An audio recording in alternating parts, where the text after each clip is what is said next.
Assalamualaikum warahmatullahi wabarakatuh. Saya Rahma Amelia dengan NIM 642400082. Bersama teman-teman yang lain, hari ini kelompok kami akan mempresentasikan materi berjudul Investasi Pasar Modal dan Literasi Keuangan.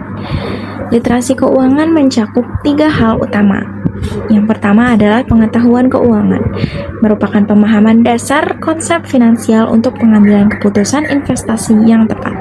Yang kedua, sikap terhadap uang. Itu adalah pola pikir yang mempengaruhi kebiasaan menabung dan berinvestasi. Yang ketiga, perilaku keuangan, seperti tindakan nyata, yaitu budgeting, investasi rutin, dan pengendalian pengeluaran. Selain itu, dasar investasi menjadi fondasi penting sebelum memulai aktivitas di pasar modal. Literasi keuangan membantu mahasiswa mengelola uang secara bijak untuk masa depan yang lebih baik.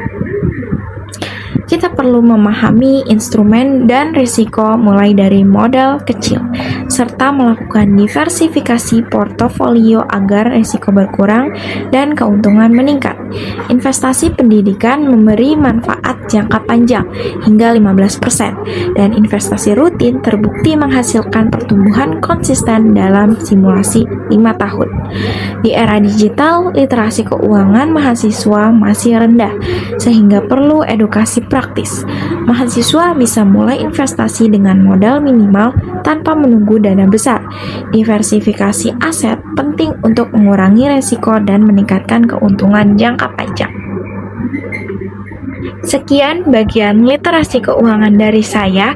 Selanjutnya, Herlina akan melanjutkan ke bagian investasi pasar modal. Baik, terima kasih Rahma. Saya Herlina Sinta Suryajaya akan melanjutkan materi selanjutnya, yaitu instrumen investasi dasar pasar modal. Nah, instrumen utama yang cocok untuk mahasiswa itu ada saham, reksadana, dan juga emas. Di sini saham itu memiliki potensi return cukup tinggi, sekitar 12% per tahun. Cocok untuk portofolio jangka panjang. Nah, untuk reksadananya ini returnnya moderat, sekitar 8%. Resikonya lebih rendah dan ideal untuk pemula. Nah, sedangkan si emas ini returnnya sekitar 10%, berfungsi sebagai pelindung nilai dalam portofolio. Selain itu, ada juga obligasi yang menawarkan pendapatan tetap dengan resiko lebih rendah. Nah, di sini itu obligasi itu resikonya lebih rendah dibanding saham. Serta instrumen pasar uang seperti deposito dan SBI yang memiliki likuiditas tinggi. Instrumen modern seperti ETF dan derivatif juga memberikan diversifikasi tambahan dan perlindungan nilai. Nah, setiap instrumen memiliki profil resiko dan return berbeda-beda. Untuk saham di sini resikonya cukup tinggi, returnnya sekitar kurang lebih 12%. Untuk reksadana resikonya menengah, kurang lebih returnnya itu 8%. Untuk emas ini relatif stabil, returnnya kurang lebih 10%. Nah, obligasi ini relatifnya aman dan juga ada pendidikan manfaatnya jangka panjang hingga 15%. Strategi diversifikasi dengan membagi dana ke beberapa instrumen akan mengurangi resiko dan mengoptimalkan return keseluruhan. Nah, untuk materi selanjutnya akan dilanjutkan oleh rekan saya, Sofia. Terima kasih Herlina, saya Sofia Kalimatus Sa'diah. Kami melakukan simulasi portofolio dengan modal awal sebesar Rp1.000.000. Pembagian modal terdiri dari pertama saham sebesar Rp300.000 atau disebut return perkiraan 12%. Kemudian reksadana sebesar Rp250.000 atau sebesar 8%. Kemudian emas Rp200.000 sebesar 10%. Kemudian asuransi Rp150.000 0% dan pendidikan Rp100.000 15%. Tujuan utama diversifikasi ini adalah mengurangi resiko. Ketika satu instrumen turun, instrumen lain dapat mengompensasi. Hasil simulasi selama 5 tahun menunjukkan yang pertama, nilai portofolio tumbuh konsisten.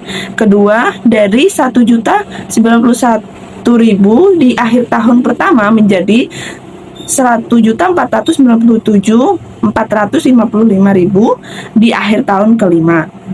Ketiga, return tahunan rata-rata sebesar 9,1%. Diversifikasi terbukti efektif menghasilkan pertumbuhan positif dan stabil meskipun dalam fluktuasi pasar. Selanjutnya, Riza akan menyampaikan poin akhir dan kesimpulan. Terima kasih Sofia. Saya Ruzanul Fauzia. Ada beberapa poin penting yang dapat kita ambil.